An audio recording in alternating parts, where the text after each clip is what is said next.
निवडणुकीच्या 2-3 महिन्या अगोदरपासून जेव्हा कणकवलीची निवडणूक लागणार अशी कळली तेव्हा पहिल्यांदा रवी चव्हाणजींच्या फोनवर मी, संदेश पारकर आणि रवी चव्हाण एक दुसऱ्याशी बोललो आणि आमच्या दोघांची, माझ्या आणि रवी चव्हाणजींशी बोलत असताना आता मी थकलो आहे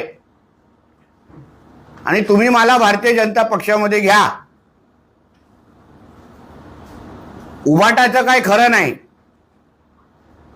दोन्ही सेनेचं काय खरं वाटत नाही, असे स्वतः संदेश पारकर बोलले होते. आणि मग त्यानंतर मी लवकरच तुम्हाला दोघांना भेटतो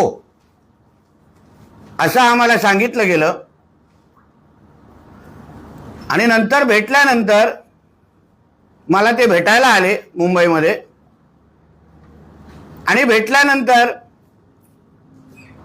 प्रवेशाची चर्चा सुरू केली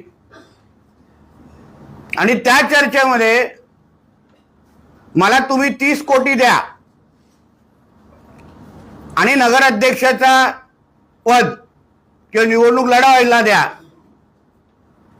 अशा पद्धतीची ऑफर मला दिली.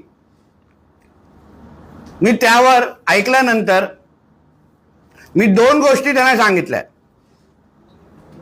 एक तर हे आरक्षण ओबीसी ओपन पडल्यानंतर आमच्या वतीने सन्मान्य राणे साहेब, सन्मान्य चव्हाण साहेब आणि आम्ही त्या सगळ्या जणांचं अतिशय स्पष्ट ठरलेलं की आमच्या वतीने आदरणीय समीर नलावडेच लढणार, त्याच्यामध्ये काही बदल होणार नाही, मी त्यांना सांगितलं.